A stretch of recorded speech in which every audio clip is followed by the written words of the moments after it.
Now this may look like an ordinary Nissan Micra key, but what I'm driving is something quite special. Something that's got me out of bed at the crack of dawn, smiling.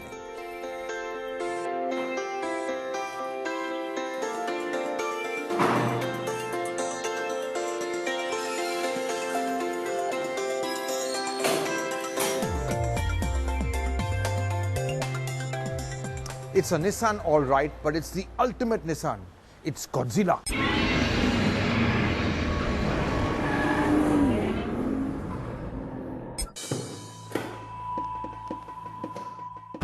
So here I am in the Nissan GT-R, the giant slayer from Japan that has terrorized Porsches and Ferrari for years. It finally comes to India in its 2017 avatar, and I've got it for a full day.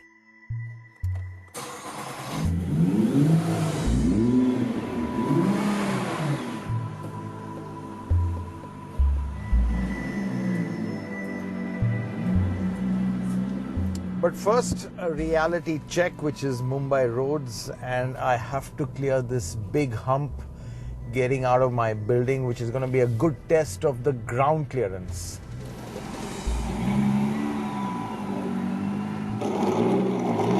Oh God, that is painful. I think I'll have to move house if I had this car.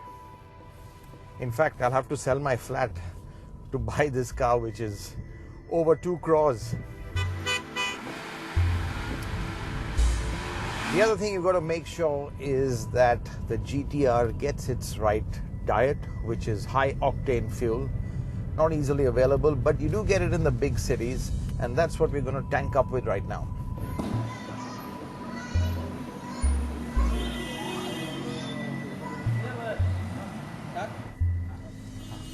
97 octane, bhar lo please.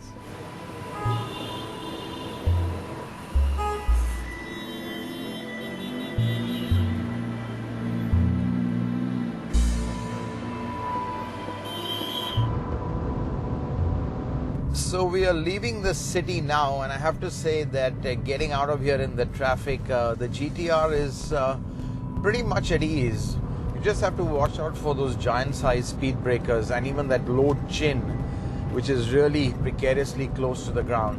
But other than that, this car is really just like any other Nissan. Or not. Every prod will pin you to the seat. But I have to say, this doesn't have that absolute harshness or hard edge of other supercars. And I'm right now in comfort mode on the setting. And yes, you do get a little bit of a fidgety feel, and there is a slight firmness to the suspension you can feel, but really it's far from being uncomfortable.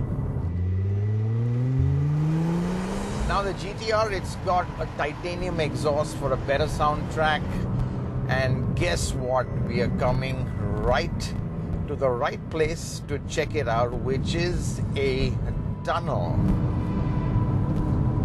Okay, windows down. Oh ho ho. Shift the gear down. Oh, that is a nice throaty roar.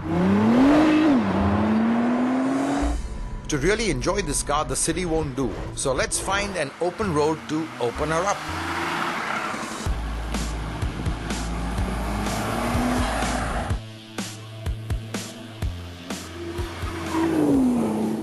Hand-built 3.8-litre V6 turbo petrol belts out 565 horsepower.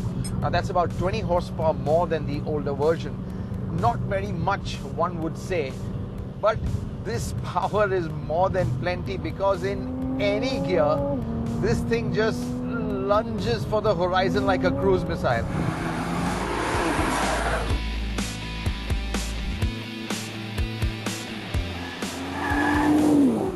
The 6-speed twin-clutch gearbox 2 is ultra-responsive, just a tug on the pedal and it's just good to go.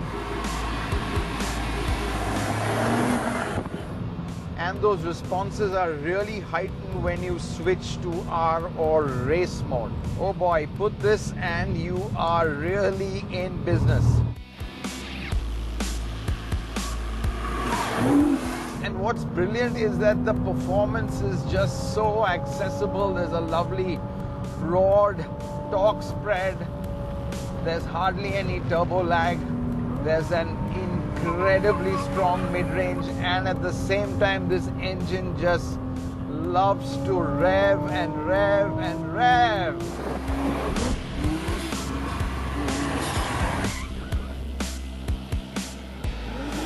Now what Nissan has really worked hard on with this GT-R is to give it a broader appeal. Now the earlier car, it was a little too hard edge, a little too raw. This one is a little bit more refined. It doesn't really fidget about too much. It's fairly quiet also at moderate revs. So really a lot of comfort built into this. But some people say that this GT-R has gone a bit soft. Well, all I can say is that for anyone who say that must be soft in the head, because this thing is just still so manic that the last thing anyone can call it is soft. I head to a nice winding road to dispel that thought. It's on a twisty road that the GT-R really proves itself. I mean, it is just amazing, the levels of grip, the brakes, woo, and the way it just dives into corners.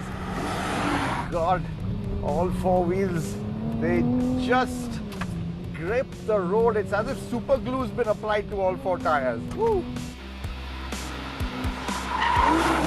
The GT-R's fantastic dynamics are thanks to the way its powertrain is laid out. You've got the engine up front, but the gearbox and transfer case are at the back, giving the GT-R a near perfect weight distribution.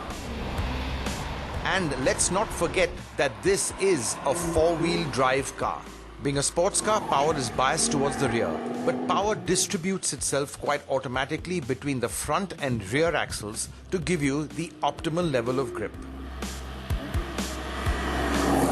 Steering also is so precise. It's just that around the straight ahead position, it feels a little numb and a little wooden, but the minute you give it even a little bit of lock, it is just super precise. You can just point the car wherever you want.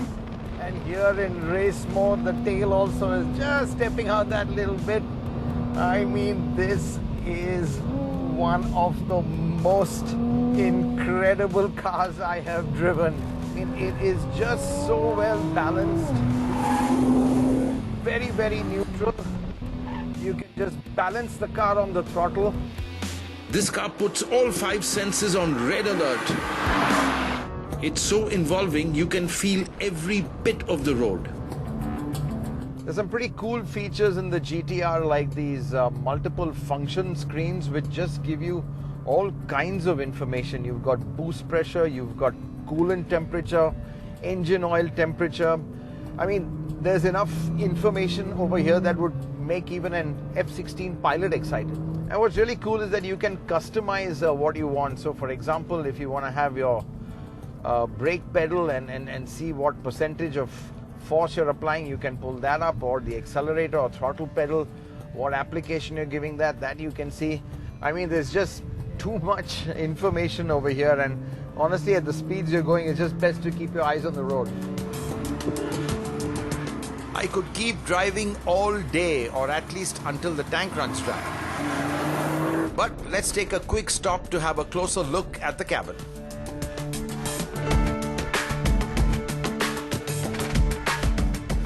What Nissan has done with this 2017 facelift of the GT-R is focused a lot on the interiors.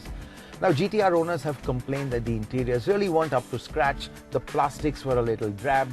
The interiors felt a bit low rent. So what Nissan has done is they've really uplifted the materials over here. So you get decent leather, you've got double stitching over here, and fit and finish is pretty good. Nice carbon fiber finish over here as well.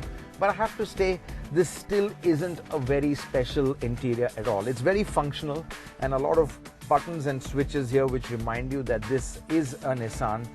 But quite frankly, this interior is all about practicality. There's decent space at the back as well, decent storage.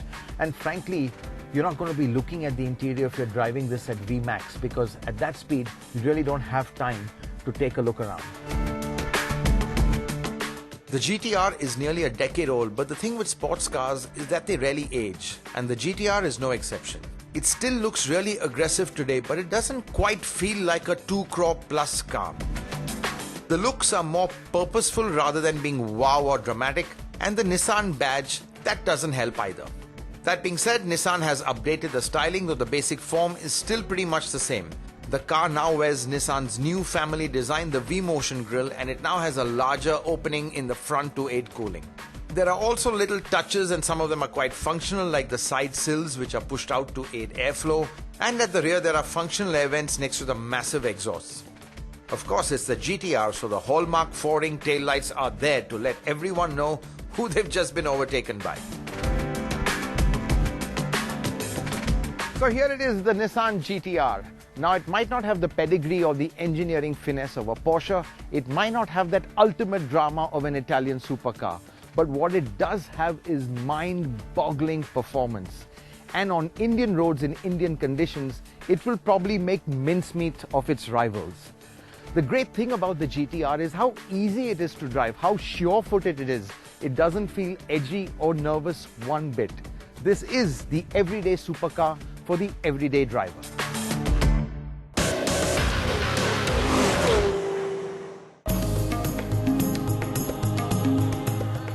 At Autocar India, road trips are in our blood, and this time around, we are really living it up. Someone famous once said that luxury is not the opposite of poverty, it is the opposite of vulgarity. What they really meant is that luxury is not just about having a lot of money or having a nice car. It is about more than that. It is about the experience, it is about class, it is a state of being.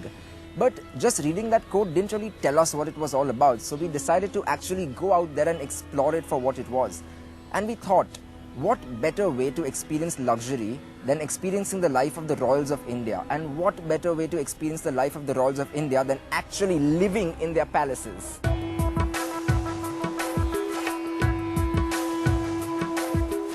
Built all the way back in 1745, this 270-year-old palace has served as the official residence of 3 prime ministers of the princely state of Jaipur. It features bits of Indian and Mughal architecture, replete with intricate lattice work and fine ornamentation. Though the palace is in the heart of the city, it feels like an isolated island once you're inside. It is an imposing structure, and just walking through its corridors, looking through the latticed windows at the 18 acres of manicured garden and one-of-a-kind life-size chessboard, I was beginning to get the feel of what the high life must have actually been like. The Crystal Suite, which is named so because of the opulent chandelier that adorns it, tastefully decorated with Rajasthani furniture and murals, is what luxury living is all about.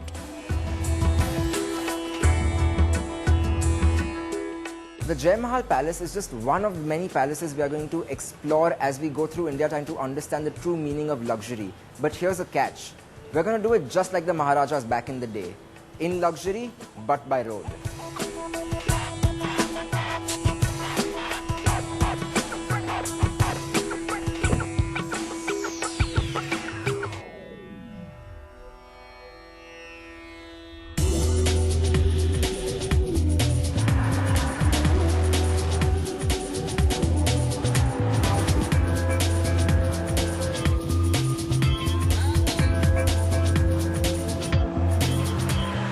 We're headed to Udaipur right now to visit yet another palace, and like I promised, we are traveling just like the Maharajas did back in the day, by road.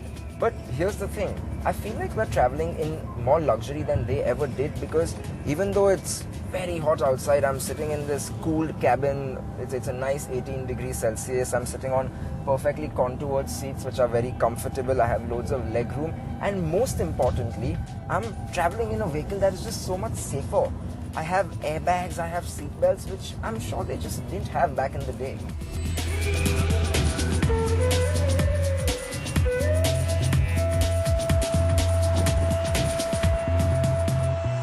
The backseat was comfortable and all, but looking at those great roads and not being behind the wheel just felt like an itch I had to scratch. So I planted myself in the driver's seat and took to the open road.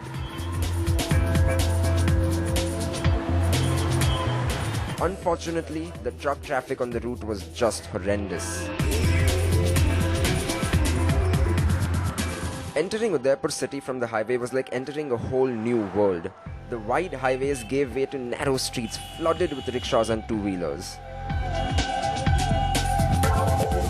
Getting to the Lake Palace turned out to be slightly different because we couldn't drive there. Hell, we couldn't even walk. We had to take a boat to get to it.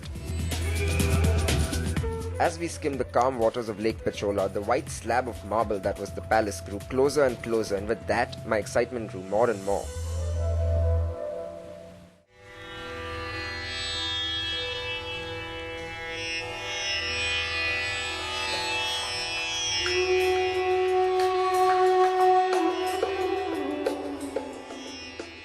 For most Maharajas, having a large palace with lots of big rooms, intricate ornamentation and fine art would be more than enough. But for the Maharajas of Udaipur, oh no, they had to have a different palace for every season of the year. Right now I'm standing in what used to be their summer palace, now a 5-star Taj Palace resort. Why, you would ask, have an entire palace just for the summer? Well, you see, the temperature in the middle of this lake is 4 degrees lower than it is out there on the mainland. When you're living the luxury life, having an entirely new palace just to be the summer heat, yeah, kind of makes sense.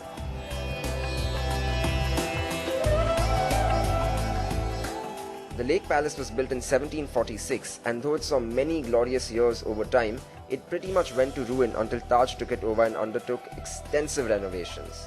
After its doors opened to hotel guests, this unique palace has wooed many, not least James Bond in the film Octopussy. The Lake Palace is built in the Indo-Mughal style using marble all around. That it is floating is an illusion. It is actually built on a jagged piece of rock. Its courtyards and bar still retain the same ornamentation as 270 years ago, and its restaurant serves food on Versace plates. It is easy to feel detached from the rest of the world in the Lake Palace because really, it is a little world unto itself.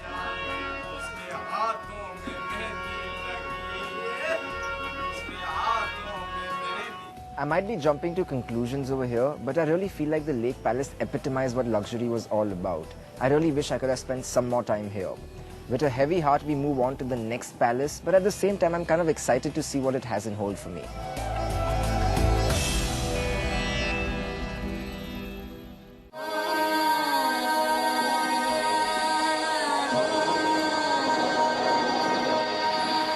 The next morning, I welcomed a special guest into the Elantra. We punched in Jodhpur on the navigation and set out through Udaipur's narrow and busy morning streets.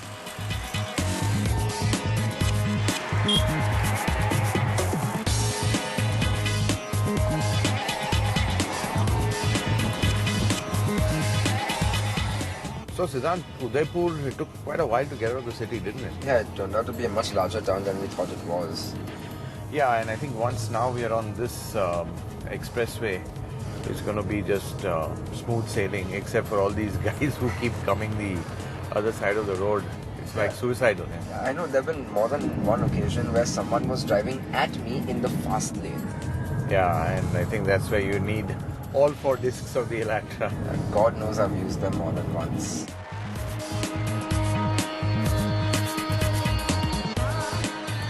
I mean, I have to say the Elantra really feels grown up, especially at speed on this, when you're driving pretty quick.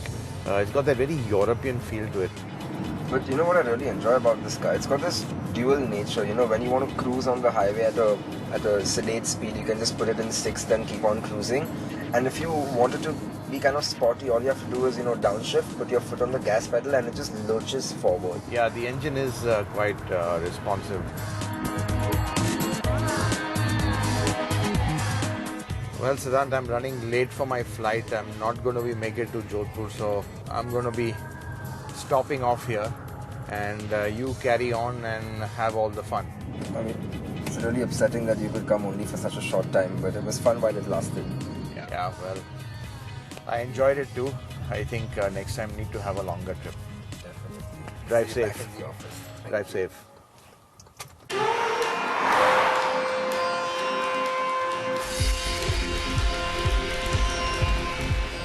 Hormazd has left, but we must march on. The Elantra effortlessly gobbles up the remaining kilometers, and before the sun has peaked in the sky, I am already driving through the massive gates of the Umaid Bhavan Palace.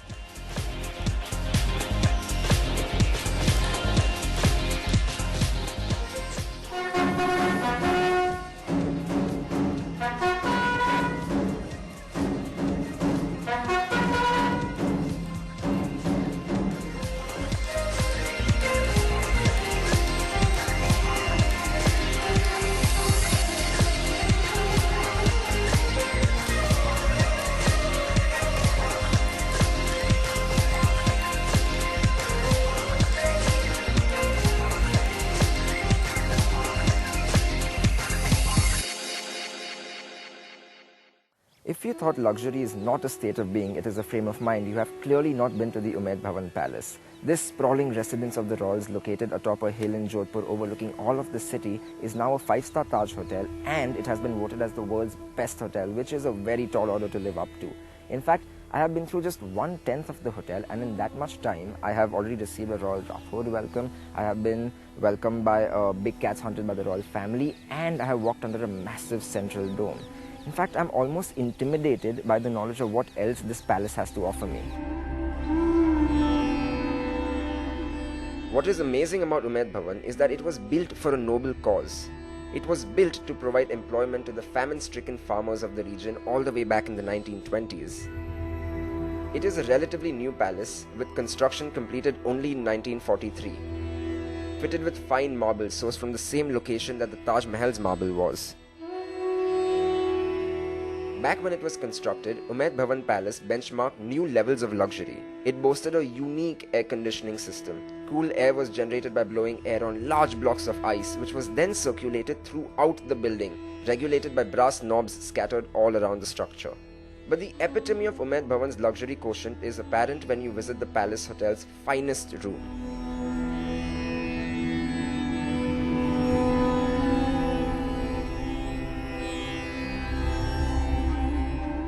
I am seated at the head of the dining table in the largest and most expensive room in this hotel, the Maharani Suite. The price is on request, but trust me, it is a staggering amount. This suite has 5 rooms, and its luxury and opulence are really, they're just beyond words. I mean, I can't even imagine living like this on a daily basis, but a very large part of me sure wishes that I could.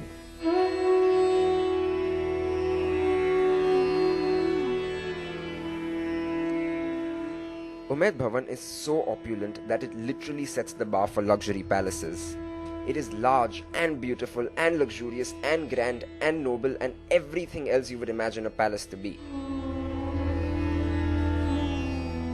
But as the palace was doused in darkness, only to be lit up again, we had to set off, bound for a different part of the country where a different type of luxury awaited us. Our palace drive will continue.